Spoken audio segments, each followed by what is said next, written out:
Good afternoon, everybody, and welcome to this Regional Studies Association webinar. My name's Sally Hardy, and I'm the Chief Executive of the Regional Studies Association. For a couple of minutes, I'm just going to explain to you a little bit about the organisation. Then I'm going to introduce our speaker to you, and then we'll kick off with the presentation. So the Regional Studies Association, as I hope most of you will know, is a global and interdisciplinary network for urban and regional research, development and policy. We're a membership organisation, and we support those members through research, the latest research results via our 5 journals. We have 2 book series and an e-zine and a blog.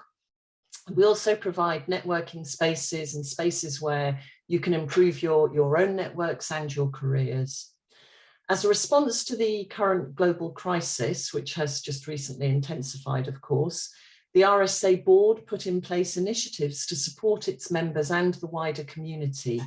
And these include this webinar series, the Professional Development webinar series, which is free for everyone to view. The Regions, Cities and Industry webinar series, which runs once a month.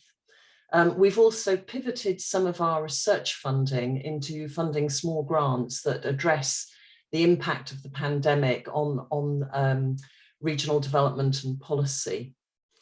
If you're interested in the work of the association, either drop me an email, one of my colleagues will put my email in the chat for you, or have a look on our website, or indeed reach out to any colleagues within the association.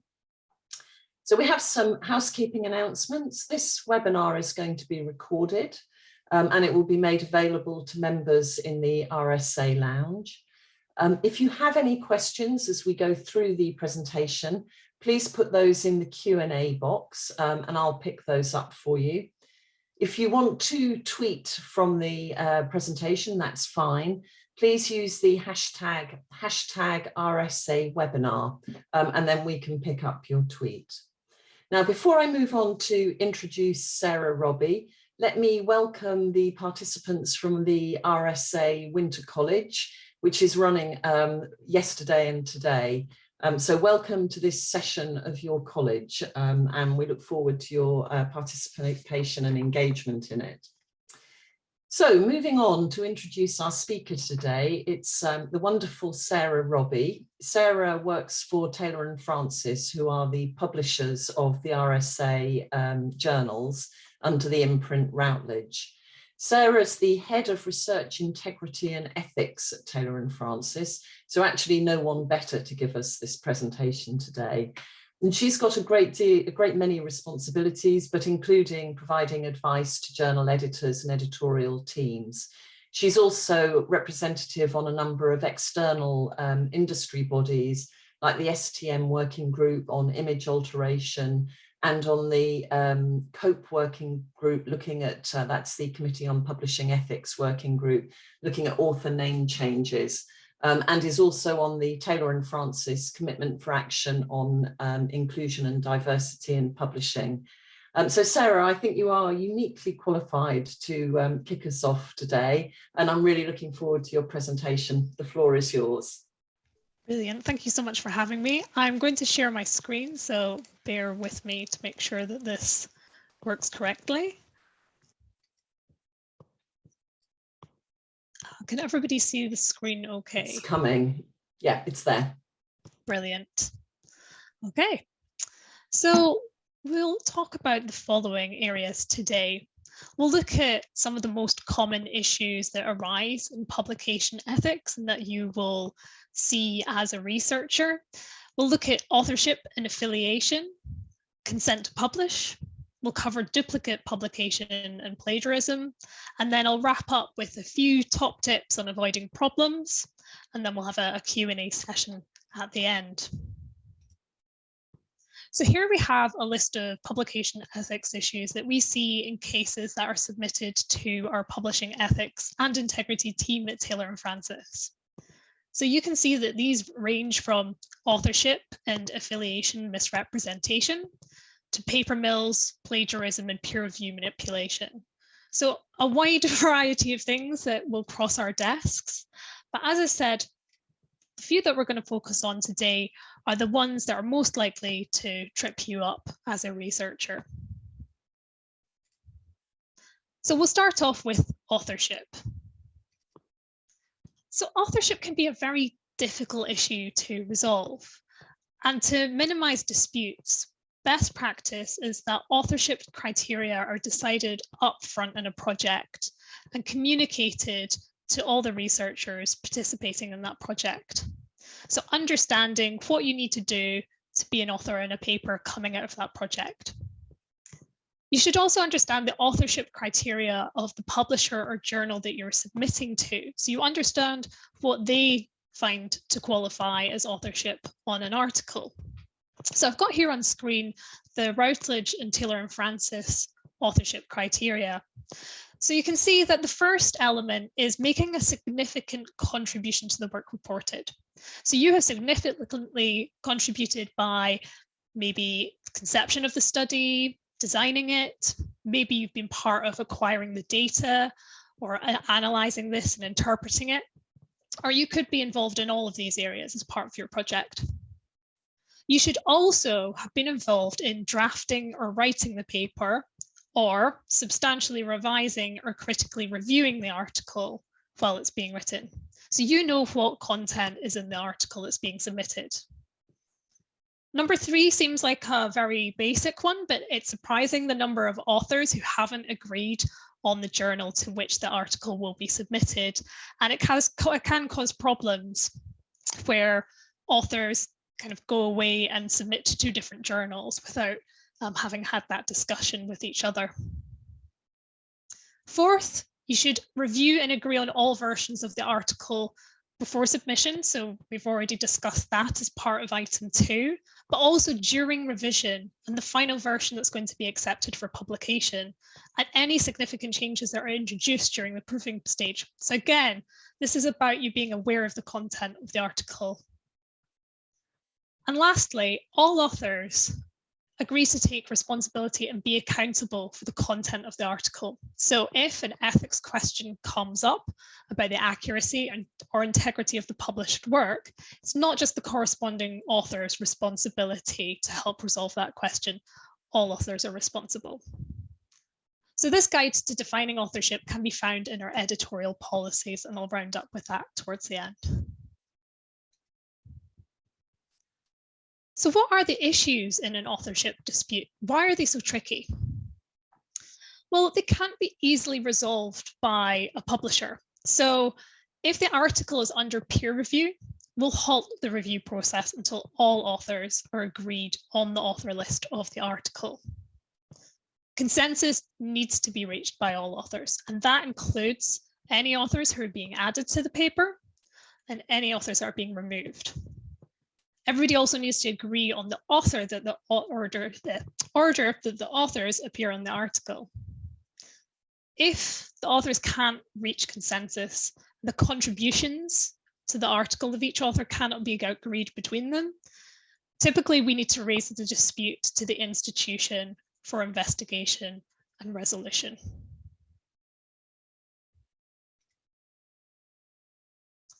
Affiliations are also something that seems quite straightforward, but generates quite a lot of questions. And we get questions from authors about what affiliation they should be listing on their article at the time of publication. So authors need to attribute where the research or scholarly work was approved and or supported and or conducted if you're writing a research article. If your article is a non-research article, for example, you're writing a book review or a review article, you need to list the current affiliation you have. If you're not currently affiliated with a relevant institution, you should be listing your status as an independent researcher to make that clear. Frequently, we get questions about moving between institutions. So perhaps you've been at one institution while completing and writing up the research, but when you've come to publish the article, you're at a different institution. Your article affiliation needs to be where the research was conducted. So the institution where you were completing and writing up the research where it was approved. Although you can also add a note to state your current affiliation in the article to make that clear that you've moved between the work being done and publication. So those are some of the key elements of authorship and affiliations.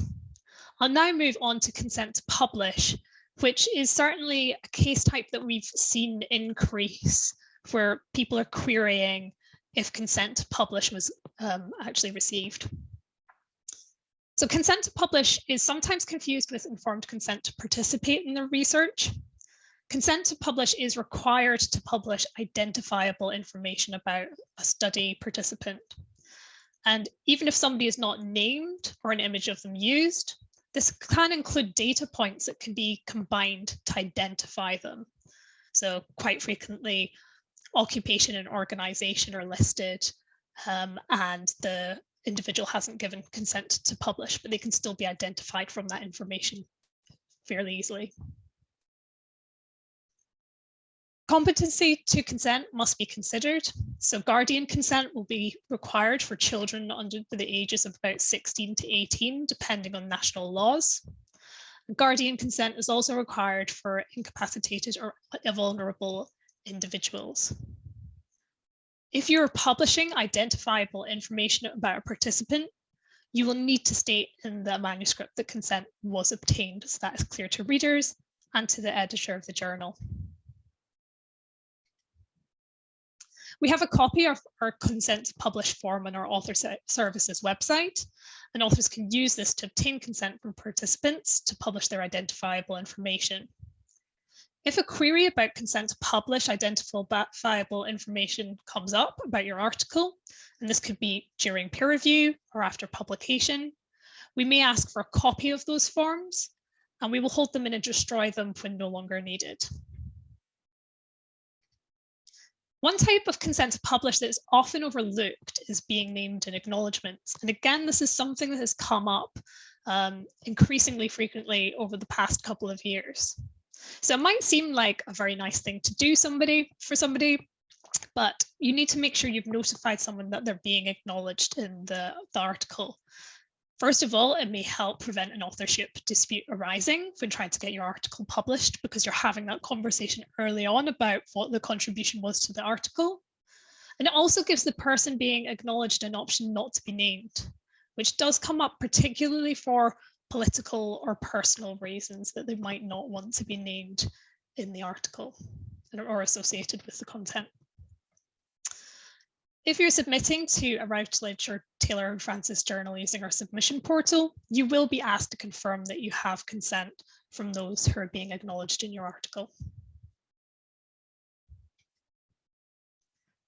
Next, we'll look at duplicate submissions and publications. So we have clear guidance on duplicate submission and publication. Authors cannot submit to more than one journal at the same time. And there will be a declaration on submission that authors must complete to say that they haven't submitted elsewhere. So redundant and duplicate publication is considered a form of self-plagiarism, and we'll talk a little bit more about that in the next couple of slides. But it's essentially the publication of the same paper in more than one journal, but without indication that that paper has been published elsewhere. So corresponding authors, when they publish with Taylor and Francis, will also sign a publishing agreement on behalf of all authors that states that their article is original and not published elsewhere. And all co-authors are accountable under that agreement, as stated earlier in the authorship criteria. There are circumstances where duplicate publication is okay. Firstly, a translation of an article where you're taking an article in one language and completely translating it into another language for another journal. That would be considered at the editor's discretion. And the fact that it's a translation needs to be clear to the editor. So you state this in the cover letter to the journal, and also state it in the article itself, citing the original article, which will make it clear to readers and the editor that this is a translated article and has been previously published.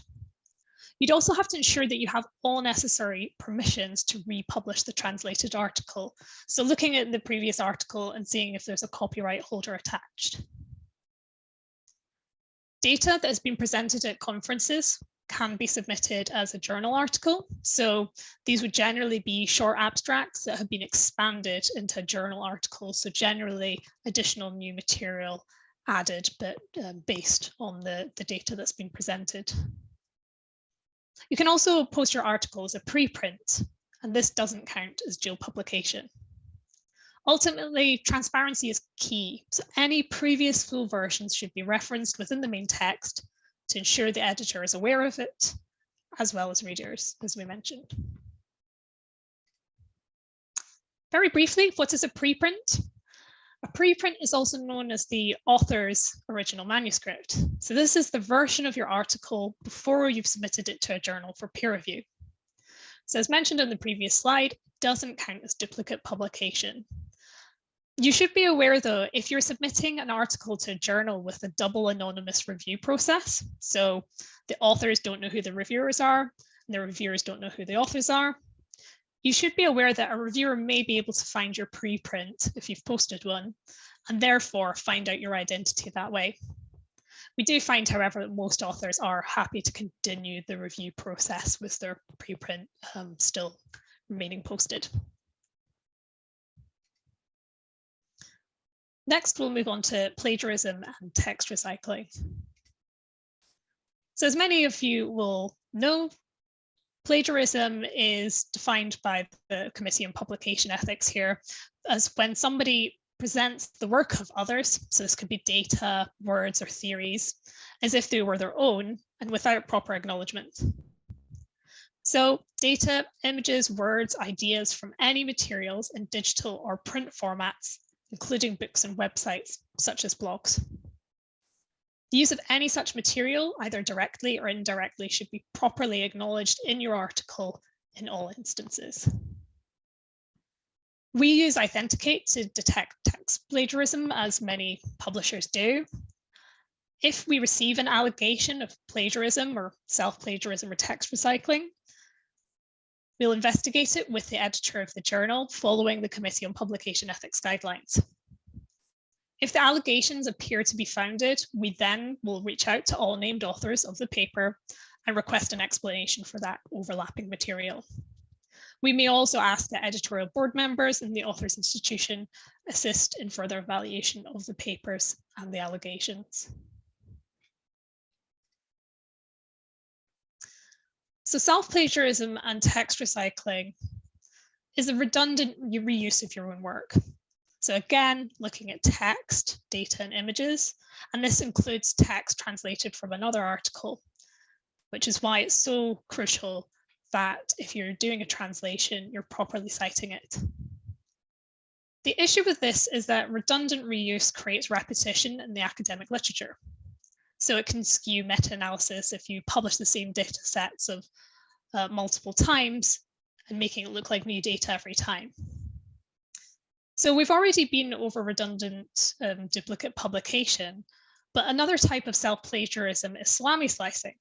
So this is a segmentation of a larger study, which should have been reported in a single paper, into smaller published studies that really add nothing new to the literature other than the first article. The key here is transparency again. So if you're building on previous work that's your own, clearly cite any work so that the editor knows what material has been published previously and how your work is building on that. So our editorial policies give in-depth guidance on the standards for publication in Taylor & Francis and Routledge journals. Really recommend you always read the instructions for authors of the journal you're submitting to, because although we have all these editorial policies, journals will also have more specific requirements you'll need to be aware of. So for example, this could be specifics on a journal's data sharing policy that you'll have to know before submitting. Our editorial policies are being updated at the moment, particularly around humanities and social sciences guidance. So keep an eye on the policies for any further updates. So finally, I'd like to wrap up with some top tips. Tip 1, I know we've already talked about authorship, but I really wanted to hammer this home. Agree on authorship early on and base it on criteria and responsibilities. Last year, I think authorship was the 3rd highest case type we saw, and it frequently is enmeshed in other ethics issues. So it's just so important to get this agreed and sorted before you submit your paper for peer review. Ensure you're including anybody who meets the authorship criteria, and be aware of the roles and responsibilities of the corresponding author. So we have the roles and responsibilities listed in our editorial policies, and you'll be able to check other publisher websites as well for how they define corresponding author responsibilities. Ensure that all authors have agreed on which journal to submit to. Again, seems very basic, but can save a lot of pain. And make sure all authors are agreed on any changes to the manuscript, including changes to the authorship list throughout the revision and production processes.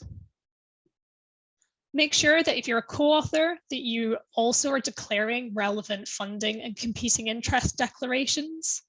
It's not just on the corresponding author to provide this, make sure they're correct for you as well. Tip 2 is to securely store original data.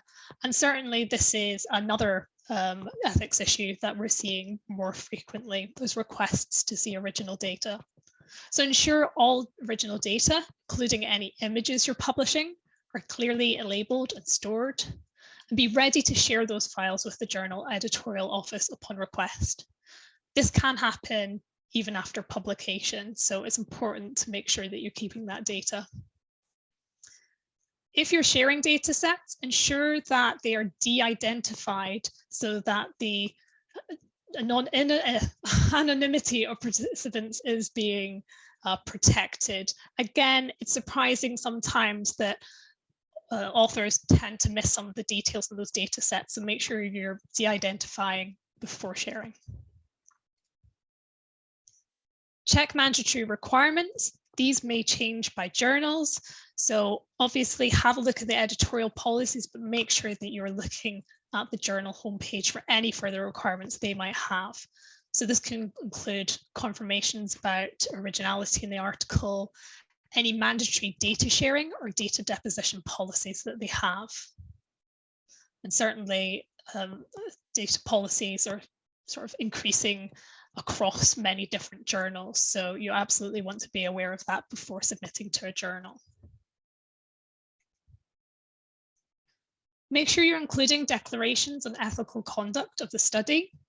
Again, what I see tripping people up is if ethical approval has been waived for their study, they don't add a statement to the article and questions arise during peer review or after publication. So make sure that if you have had ethical approval waived, that you're stating that in the article. Make sure that if you have any participants that you've stated if you have informed consent from them to participate, and that you have consent for publication of any identifiable materials, and keep copies of those forms.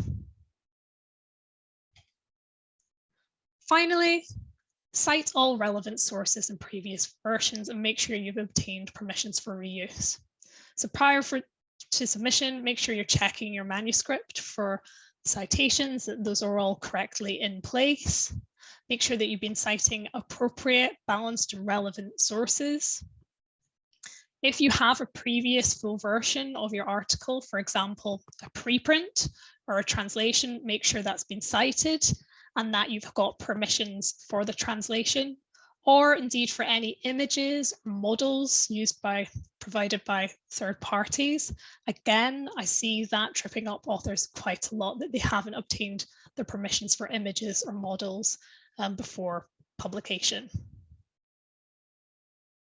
So at this point, I will move on to the Q&A.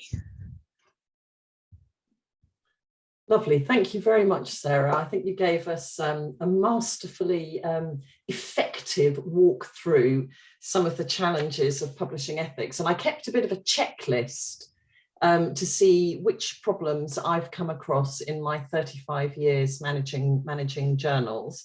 And I can tell you, I've had problems with translations of articles, lots of problems between authors, change of institutional affiliation, unattributed copying, redundant publication, ethical infringement, breaking consent to publish, duplicate submission, and then quoting people and saying this information was given to me under Chatham House rules. So just, clearly not understanding the principle of Chatham House rules. So I think that's pretty good. It's really only the acknowledgements that that I can see that I haven't had a challenge with. There are already, I'm sure you're not surprised, quite a number of questions in the box.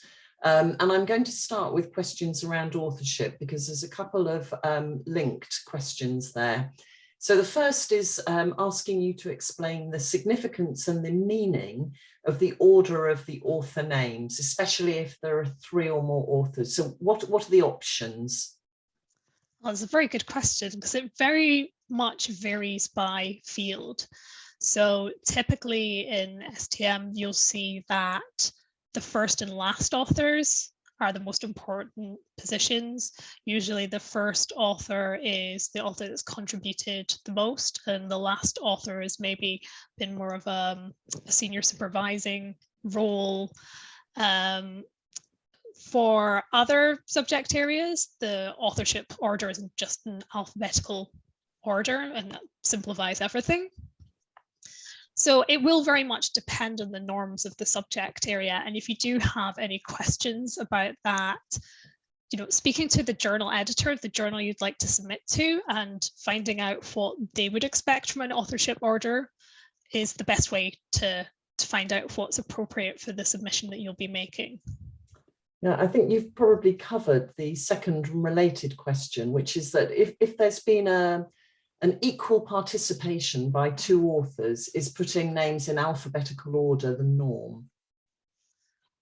Well, again, I've seen a variety of different setups, and co-corresponding authors and co-first authors, I'm seeing more of that. And usually it's accompanied by a footnote to say that those 2 authors contributed equally. So they are usually, in the examples I've seen, they have been listed as the first 2 authors in the article, and there's a footnote to say these 2 authors contributed equally to the article and are considered co-first authors. Thank you. I'm coming to a question now about translations. So one of the questions is, I'm a bit confused on the translation of the article. I understand that it is possible, which yes it is, but then does it count as 2 scientific products or 1? That is a good question, and I'm sure the answer will depend on who you're speaking to. I think that the value of translations usually, so if I'm talking to an editor and they're considering a translated article, it's usually about, what new audience is this article reaching? So it's really the same sort of scientific output, just either expanding the reach of the original article, either by publishing it in a different language, publishing it in a language where the audience will be completely different for the article. But it's definitely a single output, I would say. But again, it might depend who you're talking to. A related question is, where you have the original article published, which might be, say, 1930, and the translation of it comes out many decades later, which version do you cite if you're citing this historical work, and one is in English and maybe one is in German or Slovakian, or do you cite both? Ooh, that is a question I have not come across before, which I feel is fairly rare. Oh, that's a good question. I guess it's dependent maybe on what the context of your article is and what you've used as the source. I mean, maybe hedge your bets and cite both, but I think that would be probably dependent on the context of what's in the article, if there are 2 versions of the article in different languages. Yeah, I agree with that. I think maybe cite both and say translation, original version. You can't go wrong. As long as you're transparent, you can't go Absolutely. wrong. That's the best piece of advice you've given. If you're not sure, be open about it. That has to Yeah. be the way. And then the With editor, sorry, I'm just about to say that the editor can then also walk you through what needs to happen if you're unsure. Just that whole piece about being transparent solves so many problems up front of the peer review process, rather than after publication where the article is very fixed and it's more difficult to resolve any issues. I think that's a really important point, and certainly for all of the associations journals, we have journal managers. And reaching out to the journal manager, you'll know who that is from the correspondence you've had around the submission. If you're not sure, asking for help, you will never be marked down for doing that. It will never jeopardize the likely success of your paper being accepted. Because normally the person that answers that query is different from the person that's actually doing the evaluation on the article. So yeah, definitely ask if you're not sure. So I have sorry, these questions are jumping around a bit. So I have a question regarding both the authorship and redundant publication. So this is quite a complicated issue. What should one do if you've co-authored a paper with somebody, and then after publication, you found out that your co-author had reused pieces that had already been published? So there's a sort of breach of trust element about that. And then how do you make sure that post your joint publication, that co-author doesn't repeat that self-plagiarism behavior? How do you manage that?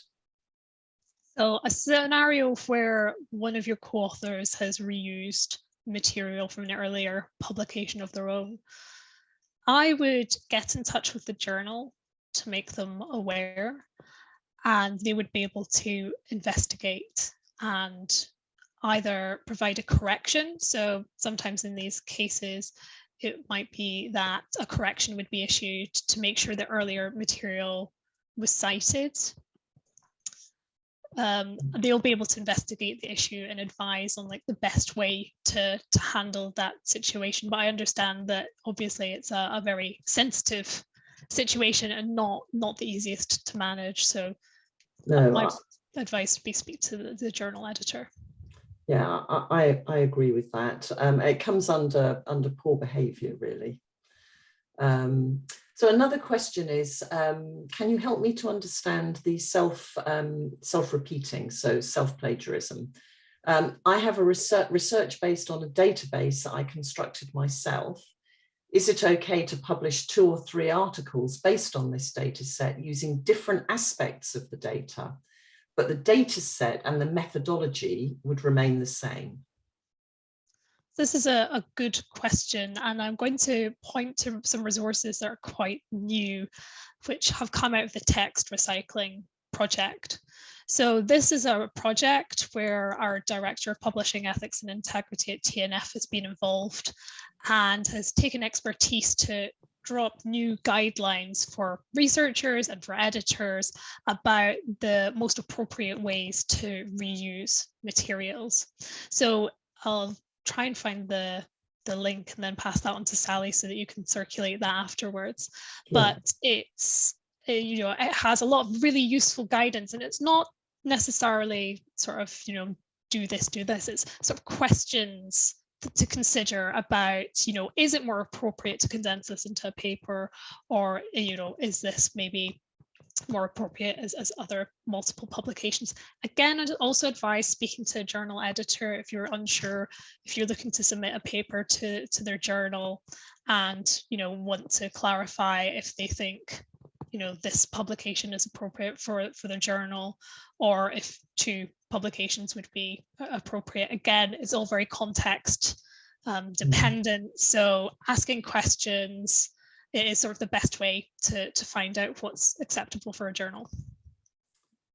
Great. I've got an interesting question here about the role and responsibilities of the corresponding author.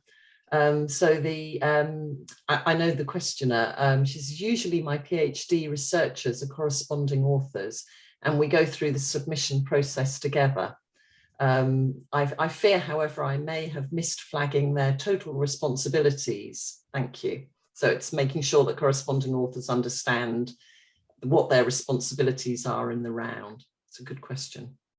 Yes, yes. And again, that's on our editorial policies, but corresponding authors are generally responsible for that communication elements and making sure that all the information that has been shared with the other co-authors about what revisions are required, like sharing the final versions of those revisions and what's going to be submitted so that all authors are aware.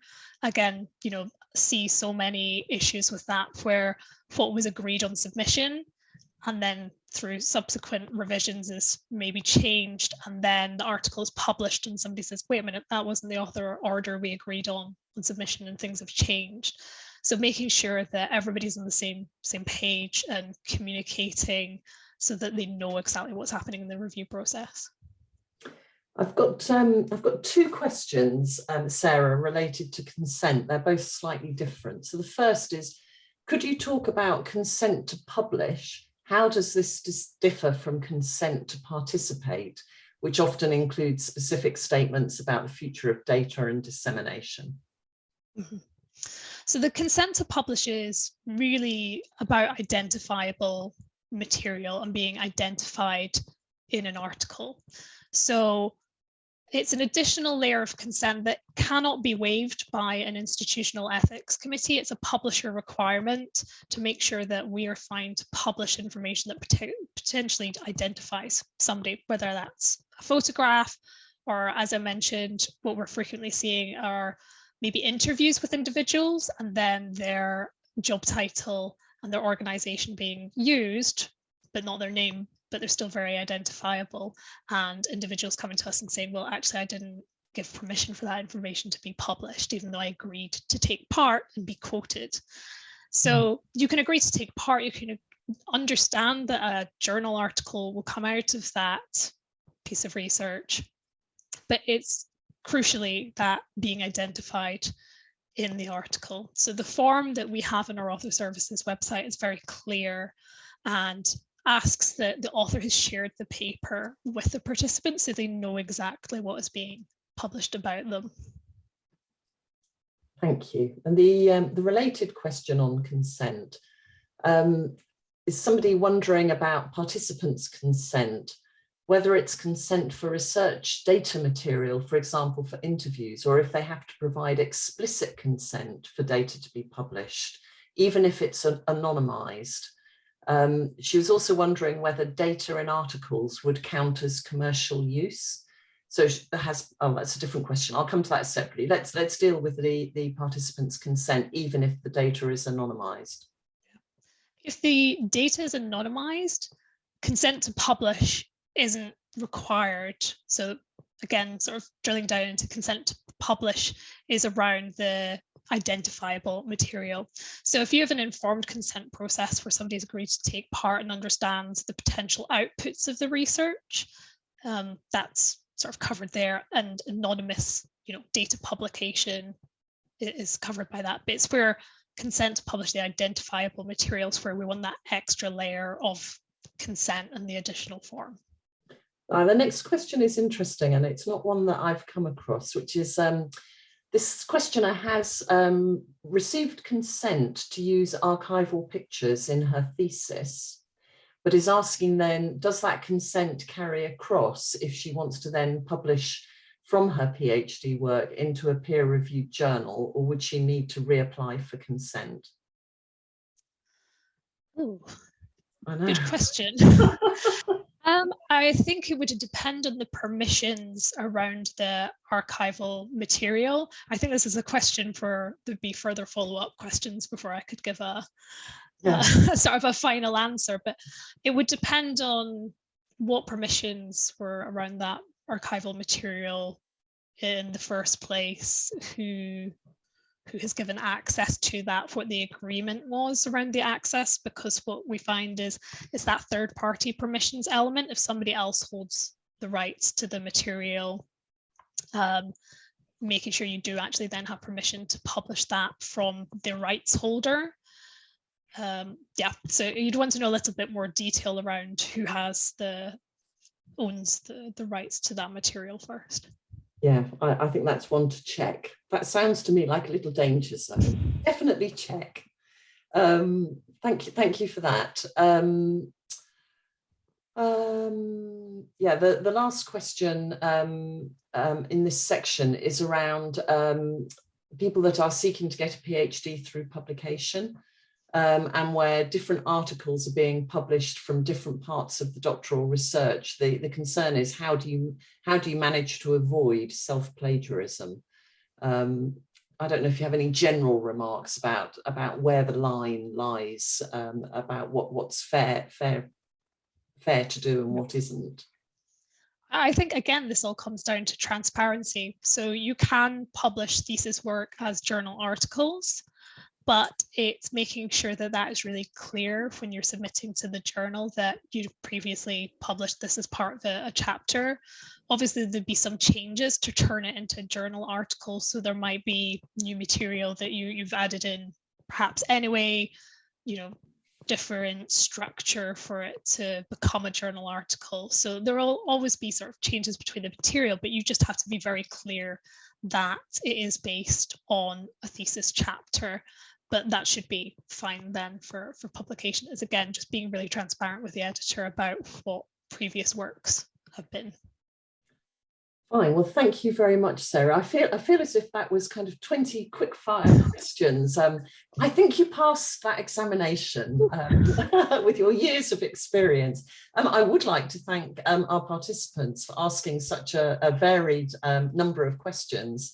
And I think to find questions that Sarah hasn't come across before is a significant achievement on the audience's part. I'm going to draw the webinar to a close because amazingly 45 minutes have passed, and so we've had our allotted time. I would like to really warmly thank you, Sarah, for doing this webinar for us. You absolutely are the expert on this, and your clarity with both the presentation and the clarity of the answers really been welcomed. Thank you very much. We do recognise there's an opportunity cost on your time for that. I'd like to thank Sarah Bird, your colleague, who's in the background in case she was needed. Sarah's one of the absolute stalwarts of the RSA's publishing programme. We literally couldn't do it without Sarah. So thank you, Sarah, for stepping up again and being available to us for this webinar. I'd like to thank Katarina Berger, who organises this series on behalf of the Regional Studies Association, and my colleague Alex Holmes, who forever sits in the background, but does all of the video editing afterwards in order to make the videos available to members of the association.